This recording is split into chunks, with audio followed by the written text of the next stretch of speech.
وين ربي بوحدات وذا تغنيني إساقا ودود عن تشيغا لا وذاقيني إساقا وحودون يبا عيدي لواستيني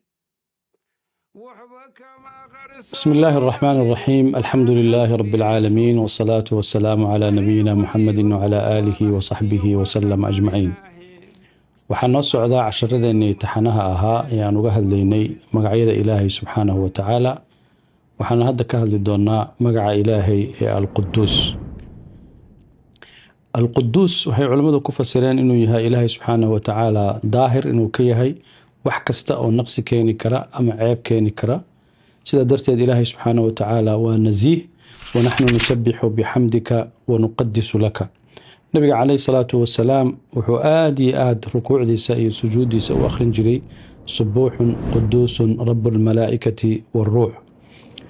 nebi ciise calayhi salaam waxyaabaha uu ilaahay subxaanahu wa tacaala awoodda ku siiyey waxaa ka mid ahayd wa aataynaa ciisa bna maryama albayinaat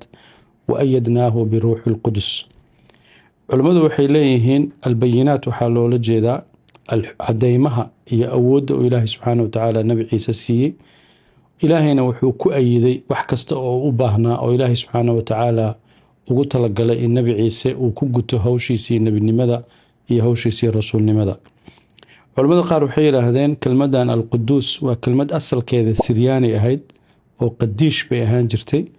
oo way ku ducaysan jireen ereyga qadiish bay ku ducaysan jireen kabacdina qadiis bay isu bedeshay laakiin hadda ereyga asalkiisa iyo meeshuu ka yimid muhiimad weyn nooma lahan qofka muslimkaa marka waxaa la rabaa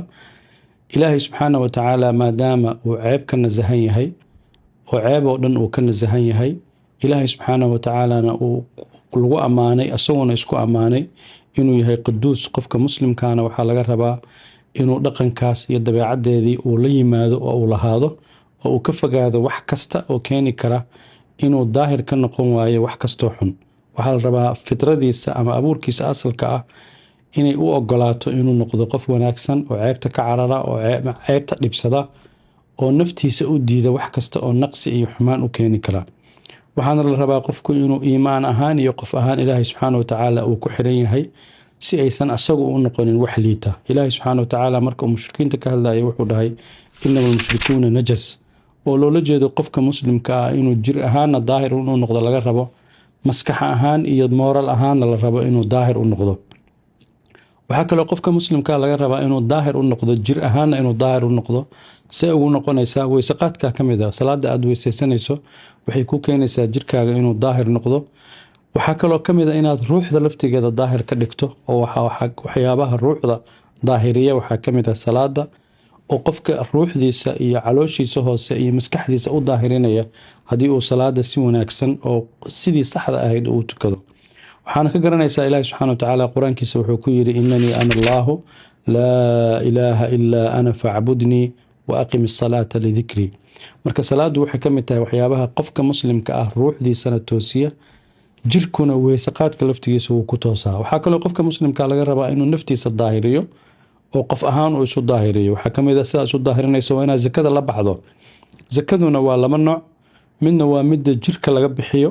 xoolaha laga bixiyo midna waa mid aad qofnimadaada iyo shakhsiyadaada aad ka bixinayso shakhsiyadaada seebaa zaka uga bixinaysaa inaad xumaantana ka fogaato akhlaaq fiicanna yeelato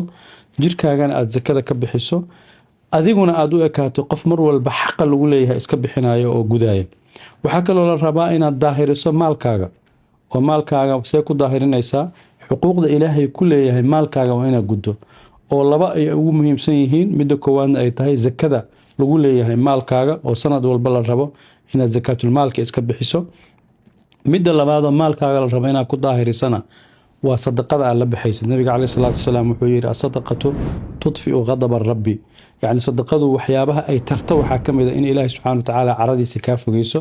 waxyaabaha ay sadaqada tarto waxaa ka mid a xataa inay raximka wanaajiso oo ehelkaaga ay wanaajiso adiga laga yaaba inay cimriga kuu barakayso inta aan nooshahayna ay wax kuu tarto marka xoolaha aad haysatana waxaa la rabaa inaad daahiriso waxaa kaloo la rabaa naftaada si guud inaad uga daahiriso wax kasta oo shubha ah ama shahwo ah dareen iyo shaki ama caqiido xumo ama akhlaaq xumo labadabana naftaada inaad ka daahirisaa si joogta ah lagaaga rabaa. waxaa kaloo lagaa rabaa inaad ku dayato ilaahay subxaanahu watacaala sida uu naftiisa ugu ammaanay in naftiisu ay daahir tahay oo ay wax walba oo xumaana daahir ka tahay. adigana waxaa la rabaa inaad meeshaa cuskato ood ilaahay subxaanahu watacaala subax iyo galabba qalbigaaga iyo maskaxdaada uu ku jiro. fasubxaana allaahi xiina tumsuuna wa xiina tusbixuun وسبح بالعشي والإبكار يسبحون الليل والنهار. تسبيحdaas farada badan waxay ku keenaysaa inaad ilaahay subxaanahu watacaala xusuusan tahay oo maskaxdaada ay ku jirayso. ereyga marka alquduus ereyada tafsiirada loo sameeyay waxyaabaha lagu fasiray waxaa ka mid ah inay keento barako, wax kasta ay ku barakoobaan, inay keento wax la dhaho fadli ama dheeraad inaad mar walba aad ku hesho. waxaa kaloo jira dhulka laftigiisa meelo muqadas ah, udkhulu al-ard al-muqaddasata allatii kataba Allahu lakum,